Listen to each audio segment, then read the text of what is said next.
you love it when you start up your mower, you start backing out, and your battery cable decides to come along for the ride, hooks on the deck, and it pulls your wires clean out of the machine. Well, this was not the easiest thing to change, and here's why.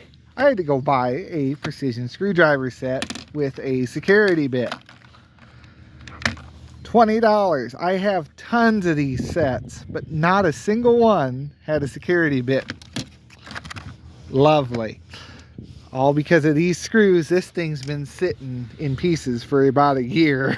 All because I keep thinking there's got to be one of these around here in that shed somewhere, but apparently not. So we're going to go ahead and put this back together. We're going to take it apart to fix it. In the meantime, we're going to do a somewhat review on this Schumacher built for charging, max performance, extreme heavy duty, 100 amp engine start, 36 2 amp battery charger. I got this one specifically because it will do 6-volt batteries. So I'm going to go ahead and take my $20 screwdriver and take this apart. Thankfully, this is just recessed enough that I can get down to these screws. Otherwise, I could use this little adapter here and put it in between the two and then screw it out that way. But I don't need to the way it is.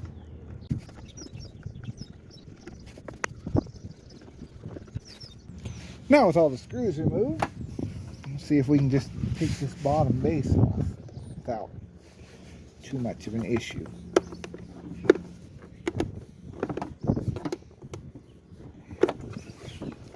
Not sure if there's anything else holding this up here either. It could be clips. Maybe the base is made to stay. The base is made to stay on the bottom. I guess that makes more sense. It's a clamshell like that. There's our little fan. We're going to have to make sure we get that back in place. But we'll zoom in here for a quick little close-up look. Well, taking a quick little look-see at it, I'm no electrician. This little wire came off. It just kind of pushes in here to this side. So the white one's over here, and it looks like there's a black one that went to this side. Now down here is something that's missing a connection. It looks like it's at the end of the windings here, so that probably makes the most sense to be the positive side.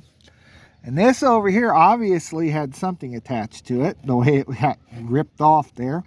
So I'm going to call that the ground. So we're going to hook that up that way and see what happens. Worst case, I got them backwards, and I just got to remember black is positive and red is negative.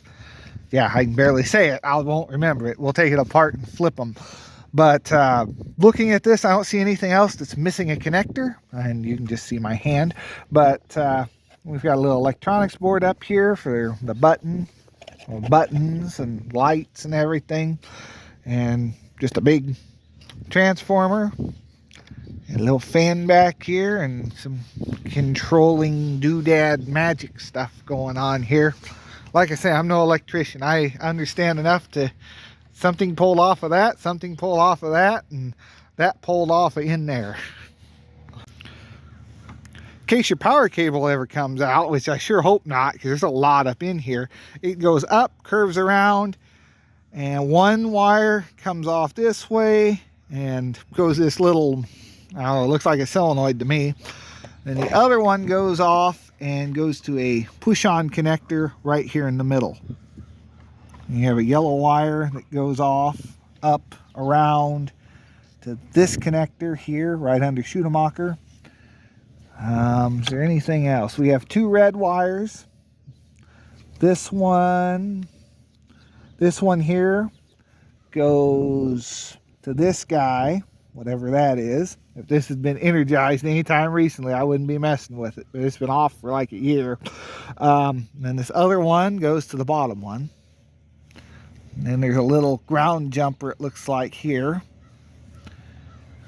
And you got a push pin connector that seems to go off to the board up here for your controls. This little guy seems to go around and down to run your fan.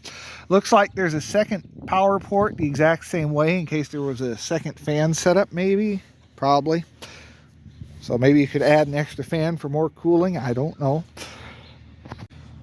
Now you get to watch the back of my head as I try to reassemble this thing. So that'll do it. Feed this under there. Yeah.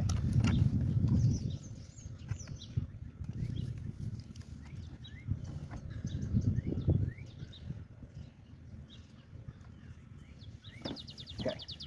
Well, so ground is in, and what I'm guessing is positive. I'll move this fan out of the way so we can get to it. Right on the inside of these two wires. It just feels like a very thin wire for as many amps as that go through it, but I guess it works. Okay, and then we're going to throw our little fan back in and hope that everything wants to line up with the top clamshell. Hook our wires. See, I don't know how they would have had that recessed in there to not come out real easy. There's nothing really in the top, no. I don't know. We're going to kind of push everything back together and hope it holds this time. Everything lines up like it needs to. Nothing fell apart.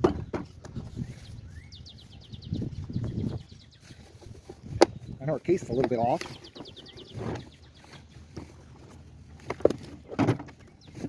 Well, there's 3 of our screws. The 4th one's over there. Let's see if any of these line up. It feels like it's taken.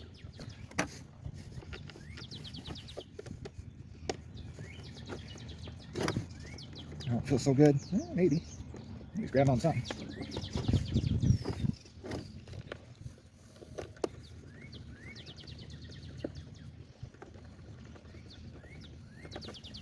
Okay, one more. And if I lost these screws, it wouldn't be the end of the world. I could go find some normal ones and run them in there. So if this happens again, I'll have to go find a special Torx bit to change it.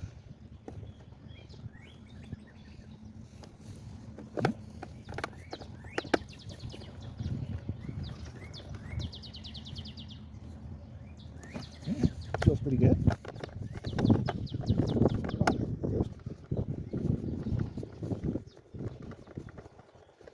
It's pinching together now. It seems like, well, I was going to say it seems like it's holding in there, but maybe I should have put some electrical tape on the other side of this so it couldn't pull out. Done something.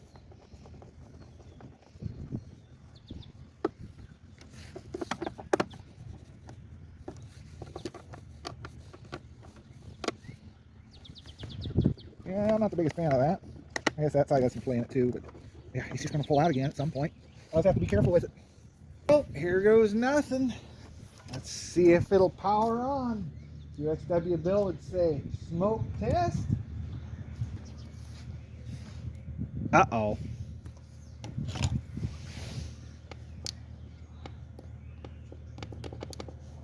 I don't have lights or anything. That's not good.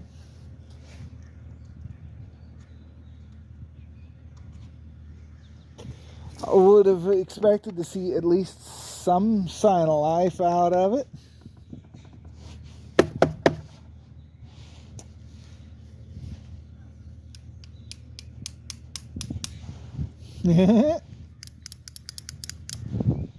That's not good. Fail. Well, I went ahead, got the meter out, did some testing, and I just don't like what I see. I'm getting 120 volts to where I think I should be, and it really goes no further. I'm guessing something with the electronics is just messed up. There is a connector here. It doesn't look like it was ever crimped onto anything. And we never found another wire. I've never had this apart, so I don't know on that if something is falling off.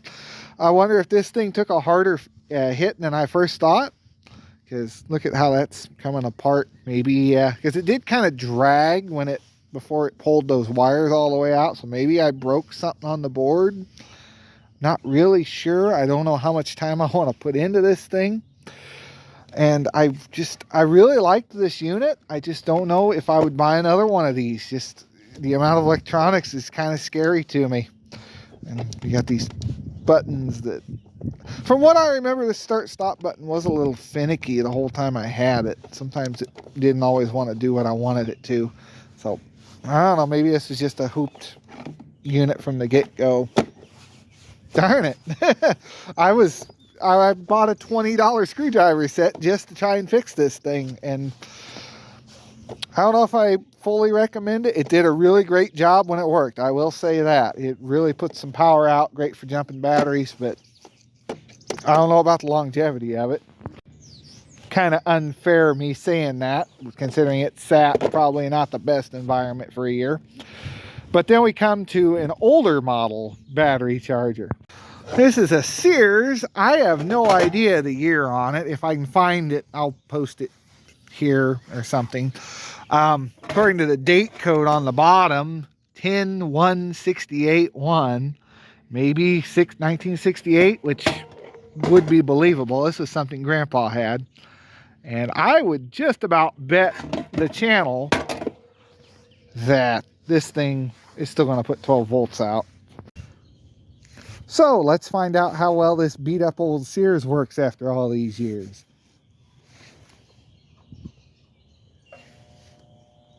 Oh, look at that, 11.55. She still hums right to life.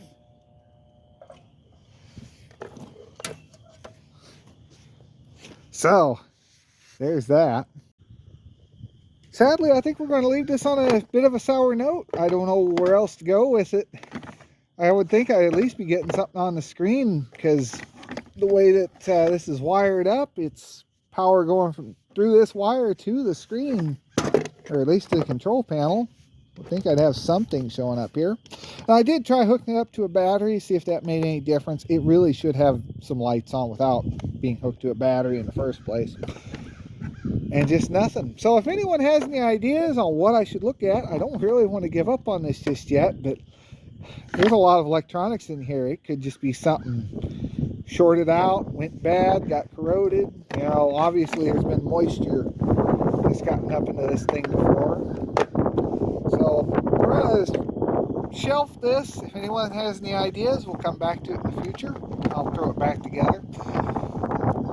Who knows, maybe it'll heal itself. I'm not having too high hopes of that. It's not like this thing where it'll just keep running forever. But on the plus side, this Hart 61-piece precision screwdriver set did have exactly what I needed. It had different size security bit Torx, which is kind of nice because there are a lot of things that I haven't been able to get into that have that. So, nice addition to the collection. And the screwdriver seemed to work all right. It is long enough. I do like that these are kind of stuck out. So, and then you got a little bit of a taper here. And if you really have something deep, you can put one of the attachments in between there and extend it even further. So that's a very nice idea. So I think that's going to do it for this video. Like I say, any ideas, leave a comment, leave a like, hit subscribe, and stay tuned for more. There will be more to come. I just don't know. Not everything can be a win. I'll see you in the next one. Thanks for watching. Have a great day. Looking back, I should have bought this day one after this happened, and maybe this thing would still work. Hindsight really is 20/20.